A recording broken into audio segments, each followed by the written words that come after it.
What's up, adventurers? My name is Platinum Phoenix, and welcome back to Fire Emblem Engage.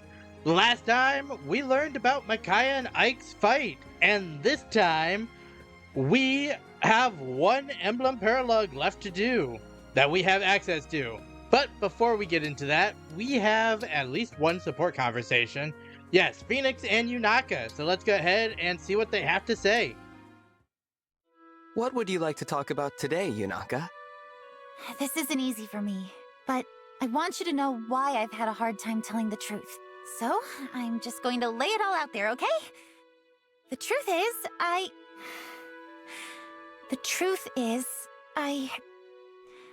used to be... It's all right. You don't have to tell me. But I can see how hard this is for you. It's obvious just looking at your face. I told you before that I won't pry. It really is as simple as that. You're really okay with me keeping a secret from you like this? Of course. I have secrets too, you know. There's no need to make yourself uncomfortable. I only want to hear what you are ready to tell me. Thank you. Sincerely, what I'm ready to say is that I'm truly grateful to have a friend like you in my life. I feel like I've finally found that place in the world I was looking for, you know? That's entirely thanks to you. And I won't forget it. I'm glad to fight for you and all our friends. I really appreciate that, Yunaka. I'll tell you all I can about my past. But I think the present is what matters. Us, here and now. We're just getting to know each other. There's so much more to say. It's like an adventure. An adventure. I like that. I look forward to continuing this journey with you, Yunaka.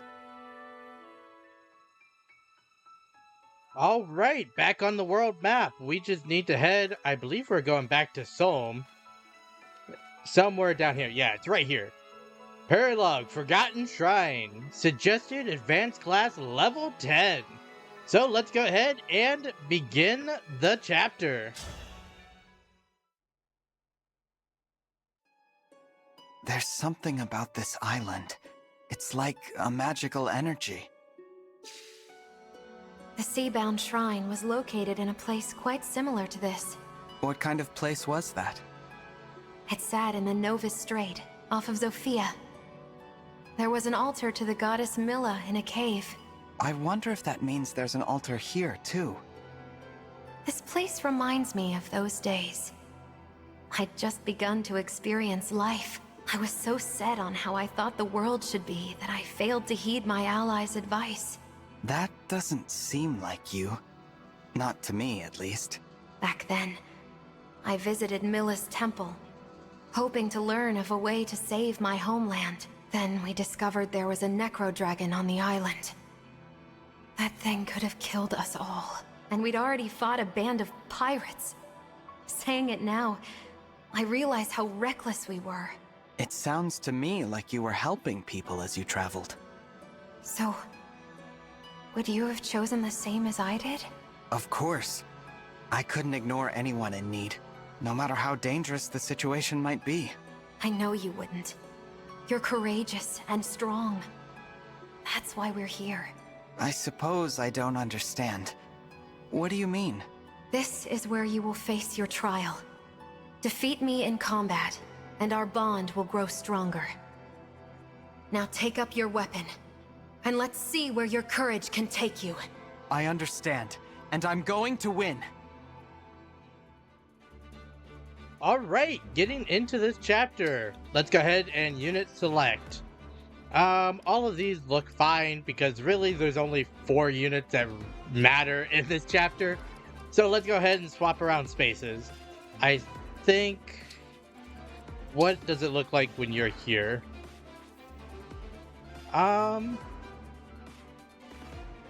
We'll put you here, actually, I think. And other than that, I think everyone else looks fine. We'll actually put you down here because you'll be able to move a little bit farther. Really, the only 4 units that matter are Ivy, Hortensia, Outcrest, and Cedal for this chapter. So we're gonna just go ahead and start the fight. The preparations for battle are complete. Let's begin.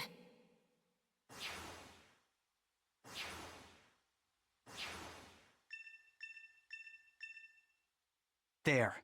See the summoner? If we don't take them down quickly, things could get rough.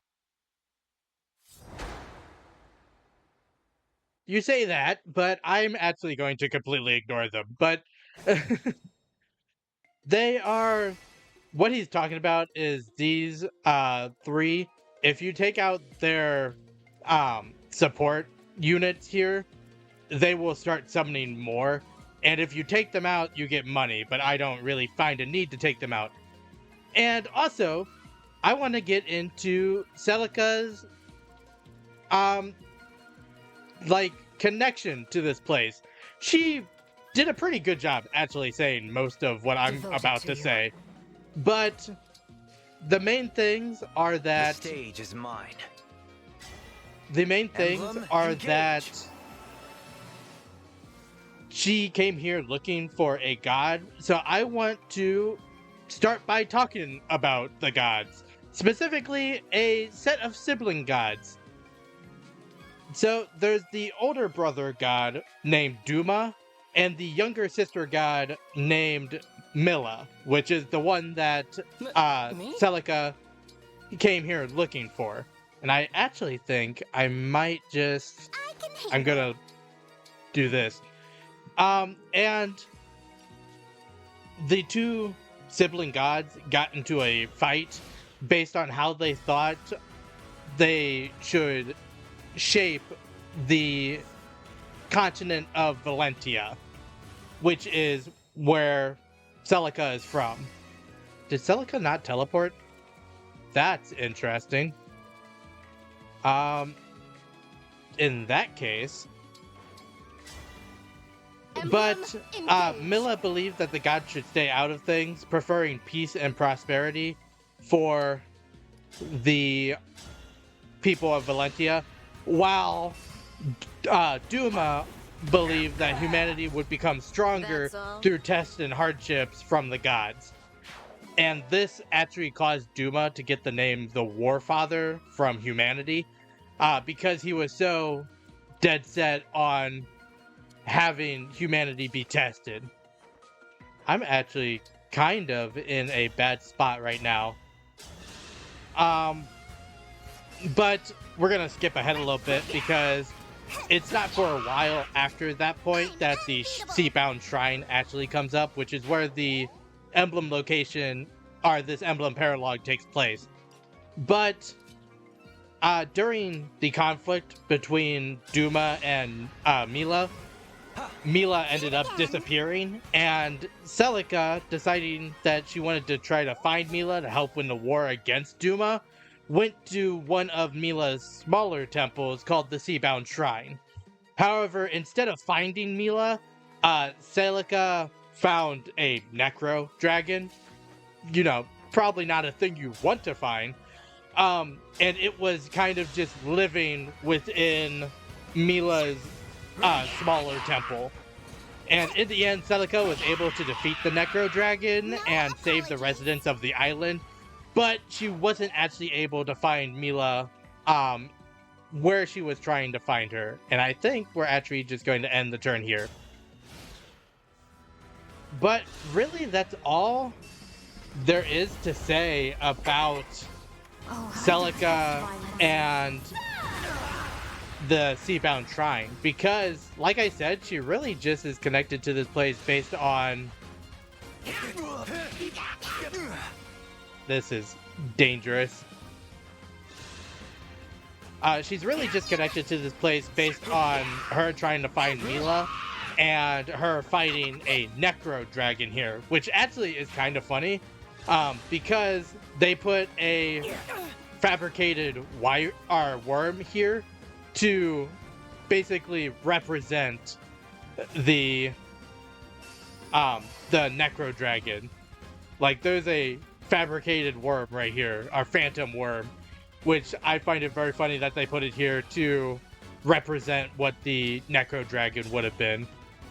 How can we take you out right here? Answer, we can't. So we throw the sun at you is the answer.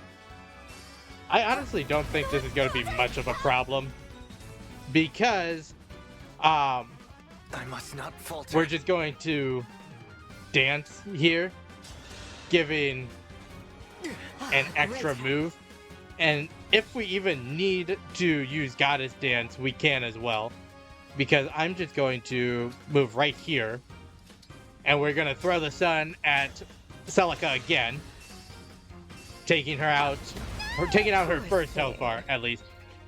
Normally, I was confused about halfway through this paralogue.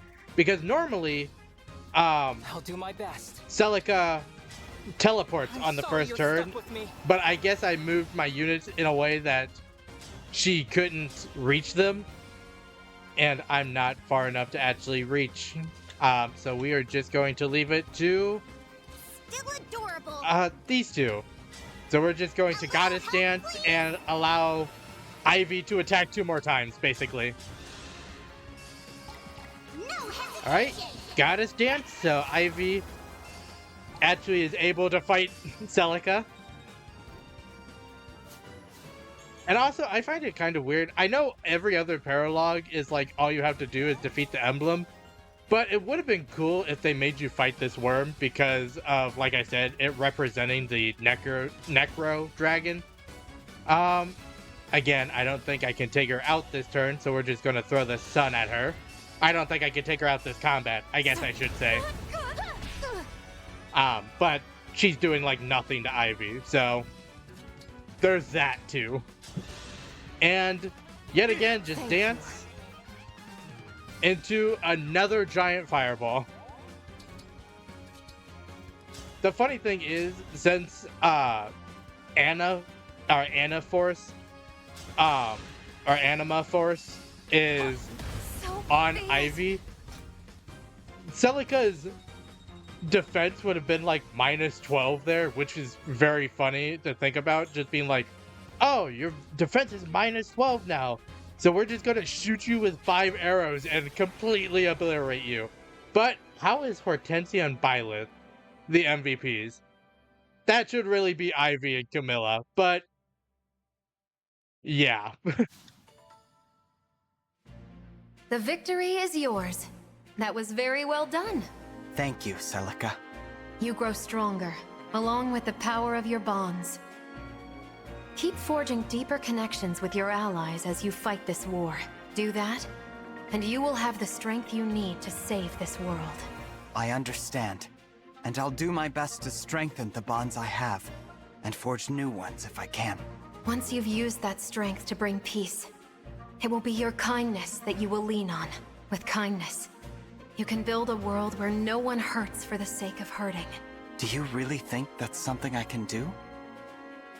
Oh, the road will be long and treacherous. But you're just the person to make the journey. If you say so, Celica. I suppose there's no choice other than to try. Well, keep doing your best. We'll bring kindness back to the world.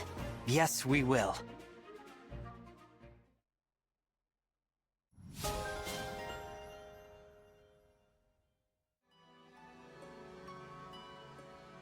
And just like that, that is our 11th Emblem paralogue done. Only missing one at this point, but I think we are going to end the episode here. So, I hope that everyone enjoyed watching. If you did, make sure to like, comment, and subscribe to the channel. Next time, we head back to Lethos Castle to see if we can confront the Fell Dragon and the Fell Princess. But until then, happy adventuring!